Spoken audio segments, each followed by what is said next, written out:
Welcome to my News on Point, your pulse on trending news. Stay connected by subscribing to our channel.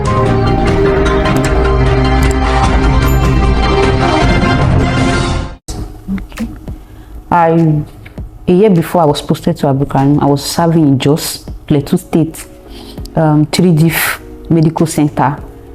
Then thereafter, I was later posted to Cantonment Medical Center, where I met Colonel IB Abdulkareem as the OC, the commanding officer there. When I came as I was the only private soldier there and the youngest soldier there too. So he started by buying me gifts, which I refused to collect. And there I was very surprised, and he called me to an hotel that I should meet him in Eagle Store Hotel, opposite Ojo Cantonment Medical Ojo Cantonment. When I got there, he asked me to sleep with him, promising me if I allow him sleep with me, he will allow me go to school, and he promised to give me 50,000 naira cash after that, sum of 50,000 naira that very day, which I refused because in the army it's against the law. It's called frontalization. You don't frontalize with your senior. Thereafter, that's how the whole thing started. It started by maliciously dealing with me, by putting me on extra duty. I call that one army work. It's part of the job. Sending me to guard rooms, dealing with me.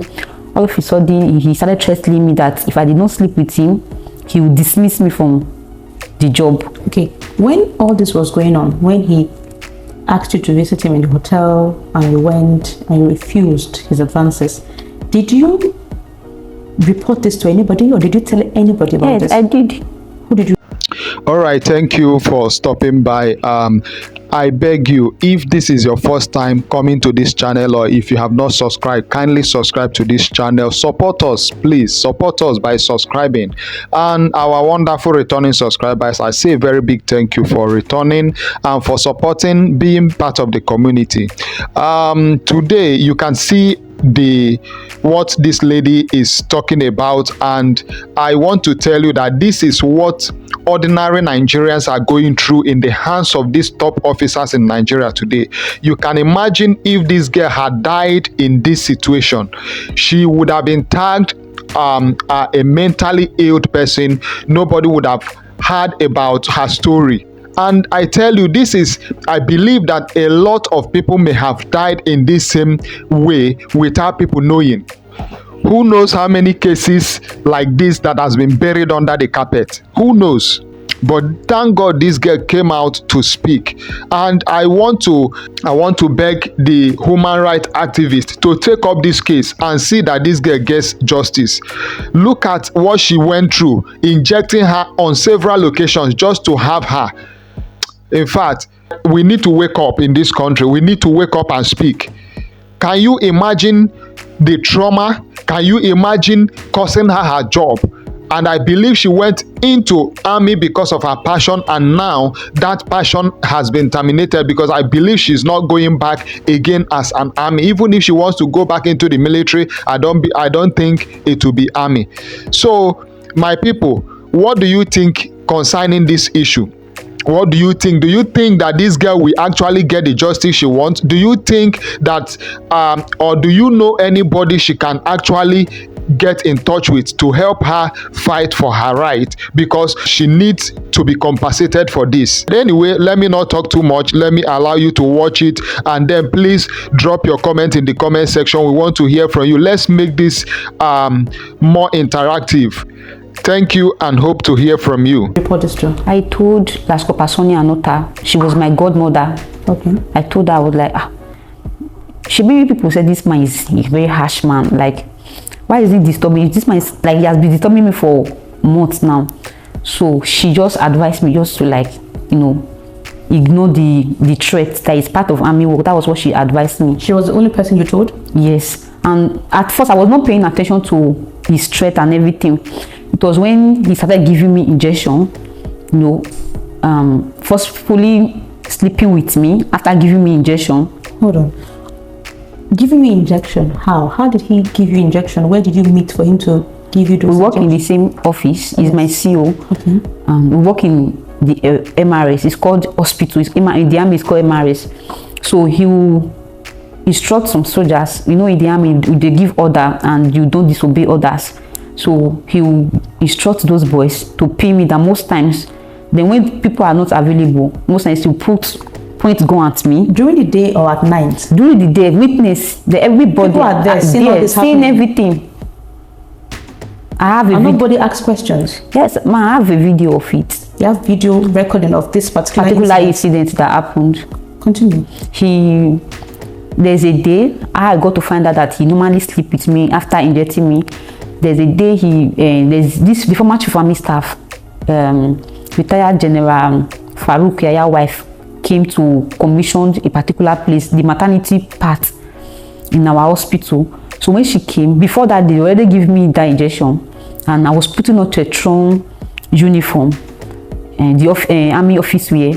So all of a sudden I saw Dr. Cosmos. I think the third day, Dr. Cosmos, the copper, he was serving there in our hospital.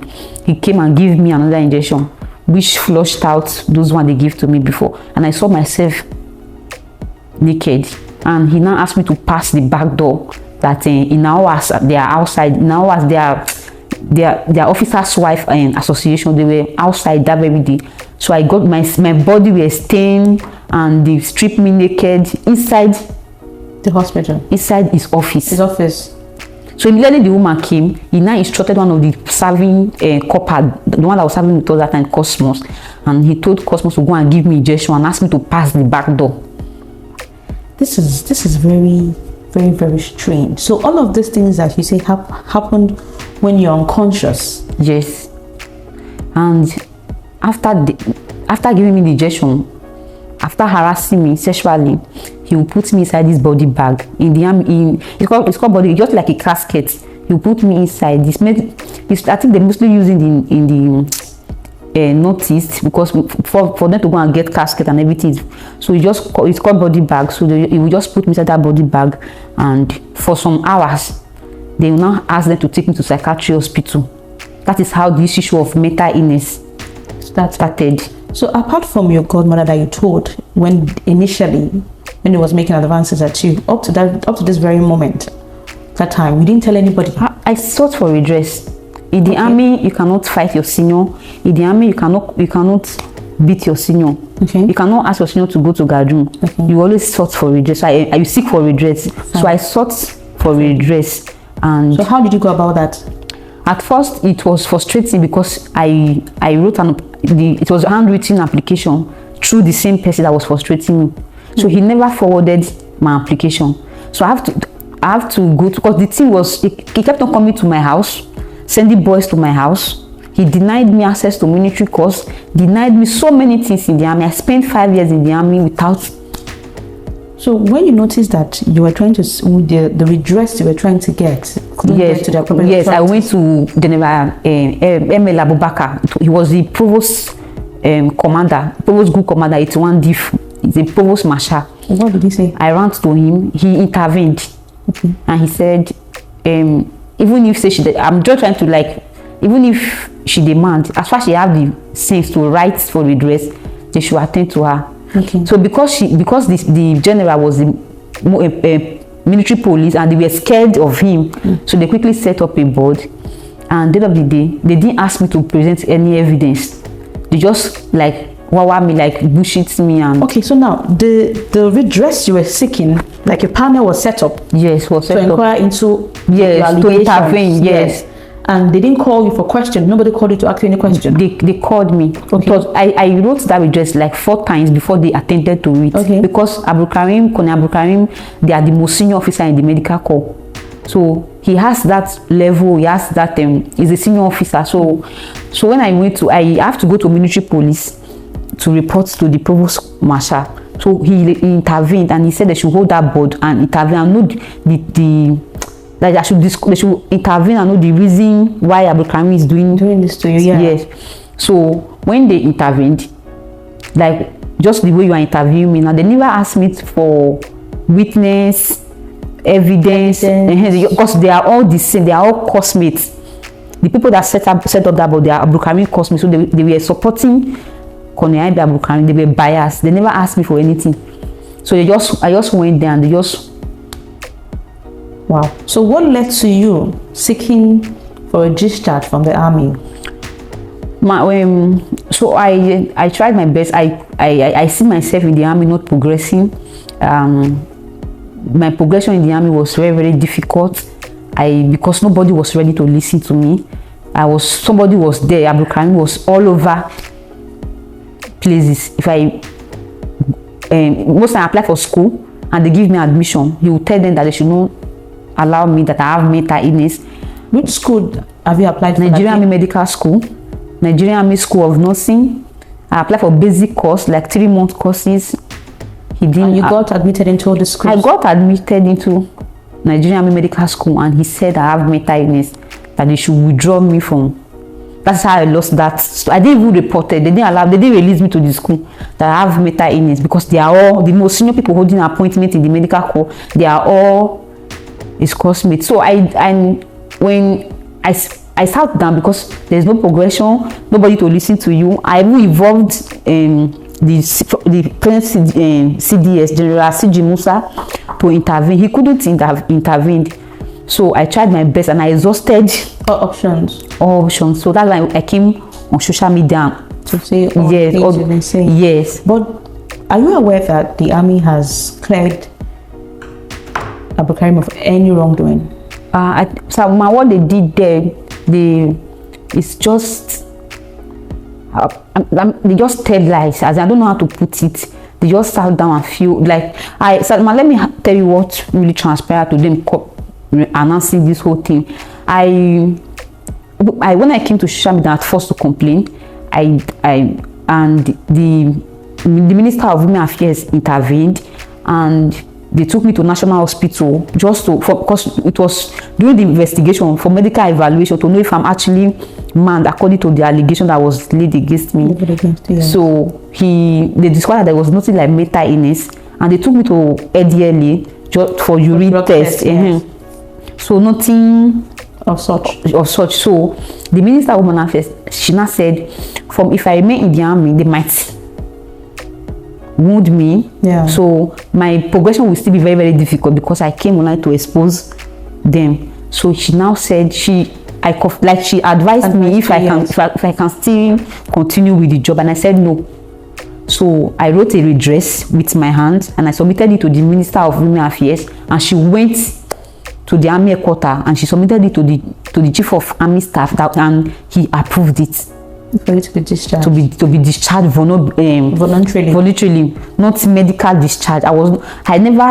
Before you board the soldier out from the army, there must be a board. There will set up a board. There will be a psychiatrist, a medical doctors, the unit RSM. They will call you, the soldier, and ask you some questions. And to me, soldiers are in the notice with one hand. They are still in the army, and they don't bother soldiers because they don't have what it takes to pay off the soldier. It's as if they are paying the person for life, because you came to the army and the person is not the disability. Maybe you have one hand. It depends on what.